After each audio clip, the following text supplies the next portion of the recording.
Hello friends, எல்லாருக்கும் வணக்கம். எல்லோரும் எப்படி இருக்கீங்க? ஐ ஹோப் எல்லோரும் நல்லா சேஃபாக இருப்பீங்க அப்படின்னு நம்புகிறேன். இன்றைக்கி நம்ம நிக்கீஸ் கிச்சனில் நம்ம நல்லா ஒரு சத்தான ஒரு ஸ்நாக்ஸ் ரெசிபி ஒன்று பார்க்கலாம். பொதுவாக பார்த்திங்கன்னா தானியங்கள் உடம்புக்கு ரொம்ப நல்லது, நிறைய ப்ரோட்டீன்ஸ் இருக்குது. அப்புறமா அதுலேயே முளைக்கட்டி நம்ம சாப்பிட்டோம் அப்படின்னா இன்னுமே உடம்புக்கு ரொம்ப நல்லது. அந்த ஸ்ப்ரவுட்ஸ் அப்படின்னு சொல்கிற இந்த முளைக்கட்டின தானியங்களில் பார்த்திங்கன்னா நிறைய ப்ரோட்டீன்ஸ், அப்புறமா கார்போஹைட்ரேட்ஸ், ஃபைபர், கூடவே எனர்ஜியும் இருக்குது. அதோட கூட இதில் vitamin A, vitamin B, vitamin C எல்லாம் இருக்குது. கூடவே ஃபைபர் நிறையா இருக்கிறதுனால நம்ம உடம்புல இருக்கிற தேவையில்லாத கழிவுகளை வெளியேற்றுறதுக்கு இந்த ஸ்ப்ரவுட்ஸ் அப்படின்னு சொல்கிற இந்த முளைக்கட்டின பயிர் ரொம்பவே உதவி செய்யுது. இதெல்லாம் ஓகேங்க, இந்த சத்தெல்லாம் எல்லாமே இருக்குது. ஆனால் இதை சமைச்சோம் அப்படின்னா அவ்வளோ டேஸ்ட் வர்றது இல்லையே. நம்ம வீட்டு குட்டீஸ் எல்லாம் இதை சாப்பிட வைக்கிறது ரொம்பவே கஷ்டமாக இருக்குது அப்படின்னு நீங்கள் சொல்கிறது எனக்கு புரியுது. இன்றைக்கி உங்களுக்காக நல்ல டேஸ்டான ஒரு ரெசிபியோடு வந்திருக்கேன். இந்த மாதிரி முளைக்கட்டின தானியங்களை நம்ம எப்படி செய்யலாம்? பொதுவாக இந்த தானியங்களை வச்சு நம்ம தாளித்து சாப்பிடுவோம், குழம்பு வைப்போம், அப்புறமா சாதமாக வைப்போம். இன்றைக்கி கொஞ்சம் வித்தியாசமான முறையில் நம்ம இந்த பாசிப்பயிறு, முளைக்கட்டின பாசிப்பயிரை வச்சு பக்கோடா பண்ண போகிறோம். ஆமாங்க, இந்த டேஸ்டான பாசிப்பயிறு பக்கோடா பண்ணுறதுக்கு என்னென்ன தேவையான பொருள் அப்படிங்கிறத வீடியோக்குள்ளே போய் பார்த்து தெரிஞ்சுக்கலாம். இந்த பக்கோடா நான் இன்றைக்கி 4லேருந்து 5 பேர் சாப்பிட்ற மாதிரி செய்ய போகிறேன். அதுக்கு பார்த்திங்கன்னா என் கையில் 2 கைப்பிடி அளவுக்கு பாசிப்பயிர் எடுத்து நேற்று நைட்டே நான் ஊற வச்சுட்டேன்.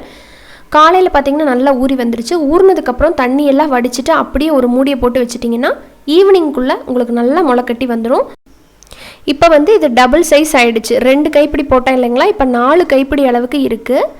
அதனால உங்கள் ஃபேமிலிக்கு தகுந்த மாதிரி நீங்கள் கூட குறைய அளவை குறைச்சிக்கணும். இப்போ நான் இதை மிக்ஸி ஜாரில் சேர்த்துக்க போகிறேன். இதை நம்ம அரைக்க போகிறோம்.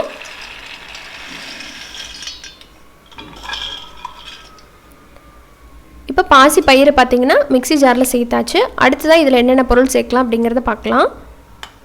1 டீஸ்பூன் அளவுக்கு சோம்பு எடுத்துக்கோங்க. கூடவே உங்கள் காரம் எவ்வளவோ அதுக்கு தகுந்த மாதிரி நீங்கள் பச்சை மிளகா எடுத்துக்கணும். நான் இன்றைக்கி ஒரு 4 பச்சை மிளகா போடுறேன். குழந்தைகளுக்கு கொடுக்குறீங்கன்னா நீங்கள் கூட குறைய சேர்த்துக்கோங்க அளவை. அடுத்ததாக இதில் ஒரு 5லேருந்து 6 பல் பூண்டு, கூடவே இந்த சைஸ் அளவுக்கு இஞ்சி எடுத்துருக்கிறேன். அதையும் போட்டாச்சு. இப்போ இதை என்ன பண்ண போகிறோன்னா பல்ஸ் மோடில் வச்சு சும்மா ஒரு 2-3 பல்ஸ் விட்டிங்க அப்படின்னா குறகுறப்பாக வரும் இல்லைங்களா, மசால் வடைக்கு அரைப்போம்ல, அதே மாதிரி இதை அரைச்சிட்டு வந்துடலாம். இப்போ அரைச்சிட்டு வந்துட்டேன். இதை ஒரு பவுலுக்கு மாற்றிக்கிறேன். உங்களுக்கு காமிச்சிருக்கேன் பாருங்கள், நல்லா குறகுறப்பாக இருக்கணும். இந்த மாதிரி நைஸாக அரைச்சிடாதீங்க, பக்கோடா நல்லாவே வராது. நான் இதை பக்கோடாவாக போடுறேன். இதை வடையாக கூட நம்ம சுட்டு எடுத்துக்கலாம், அதுவும் நல்லாயிருக்கும். பக்கோடா அப்படின்னா இன்னும் போல் நல்லா கிறிஸ்பியாக இருக்கும், அதுக்காக தான் நான் பக்கோடா போடுறேன். இப்போ இதில் பார்த்தீங்கன்னா ஒரே ஒரு பெரிய வெங்காயத்தை நல்லா பொடி பொடியாக நறுக்கி வச்சுருக்கிறேன், அதை சேர்த்துக்கலாம். அதோட கொத்தமல்லி, கருவேப்பிலை அதையும் கொஞ்சம் கொஞ்சம் தான் சேர்த்துருக்குறேன். அதையும் பொடி பொடியாக நறுக்கிக்கோங்க, அப்போ தான் வாயில் கடிப்படாது. ரொம்ப நீளமாக இருக்கும் அப்படியே போட்டோம் அப்படின்னா. இதில் ஒரு 1.5 டேபிள் ஸ்பூன் அளவுக்கு அரிசி மாவு, அப்புறமா அதே அளவுக்கு 1.5 டேபிள் ஸ்பூன் அளவுக்கு கடலை மாவு, இது ரெண்டையும் போட்டுட்டு நான் எடுத்துருக்கிற அளவுக்கு இந்த அரிசி மாவு கடலை மாவோட அளவு இவ்வளோ தான். நீங்கள் இன்னும் கம்மியாக சேர்க்குறீங்கன்னா இன்னும் கம்மியாக போட்டுக்கோங்க. இதில் கொஞ்சம் போல் உப்பு சேர்த்துக்கலாம். உப்பு கம்மியாக சேருங்க, அப்புறம் டேஸ்ட் பண்ணி பார்த்துட்டு மறுபடியும் போட்டுக்கோங்க. ஏன் அப்படின்னா முளைக்கட்டின பயிர் கொஞ்சம் கசப்பு தன்மை இருக்கும், அதனால். இப்போ நமக்கு பக்கோடா மாவு ரெடி ஆகிடுச்சு. ஆயிலும் நல்லா சூடு வச்சுட்டேன். இப்போ இந்த மாதிரி அப்படியே ஊற்று விட்டுற வேண்டியதான். ஷேப்பெல்லாம் எதுவும் பார்க்க வேண்டாம், அப்படியே நம்ம கையில் எடுத்து ஊற்று விட்டுறலாம். நான் முதவே சொன்ன மாதிரி இதை நீங்கள் வடையாக கூட போட்டுக்கலாம், அதுவும் சூப்பராக இருக்கும். பட் பக்கோடாவாக போடும்போது சின்ன சின்ன பீஸ் அப்படிங்கிறதுனால நல்லா மொறுமொருன்னு இருக்கும். நம்ம வடையாக தட்டி போட்டோம் அப்படின்னா கொஞ்சம் உள்ளே சாஃப்டாக இருக்கிறதுக்கு வாய்ப்பு இருக்குது. அதனால் இந்த மாதிரி போட்டு எடுத்துக்கோங்க.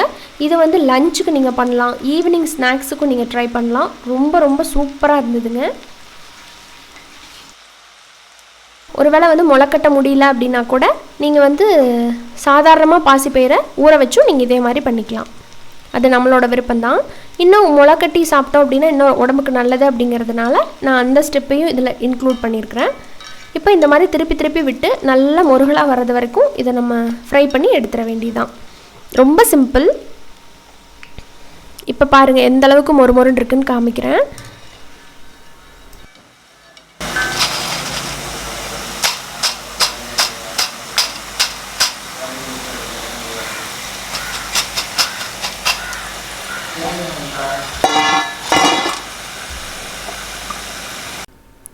பார்த்தீங்களா எவ்வளோ நல்லா மொறுமொறுப்பாக வந்ததுன்னு. செய்கிறது ரொம்ப சுலபம், சத்து அதிகம். இதே மாதிரி இதே அளவுகளோட இந்த பாசிப்பயிறு பக்கோடாவை செஞ்சு பாருங்கள். இதோட வந்து நல்லா சூடான மசாலா டீ, அப்புறமா காஃபி, மசாலா டீயோட வீடியோ கூட நம்ம சேனலில் போட்டிருக்கிறோம். அப்படி இல்லை அப்படின்னா பெஸ்ட்டு காம்பினேஷன் அப்படின்னு பார்த்தீங்கன்னா பாயாசம் தான். ஏதாவது ஒரு பாயாசத்தோடு நீங்கள் இதை என்ஜாய் பண்ணலாம். நம்ம சேனல்லையும் நிறைய பாயாசம் வீடியோஸ் அப்லோட் பண்ணியிருக்கிறோம், நீங்கள் தேவைன்னா பார்த்துக்கலாம். பிளேலிஸ்ட்டு செக் பண்ணிங்கன்னா பாயாசம் வீடியோஸ் எல்லாம் இருக்கும், பாருங்கள். அண்ட் இந்த வீடியோ உங்களுக்கு பிடிச்சிருக்கும் அப்படின்னு நினைக்கிறேன்.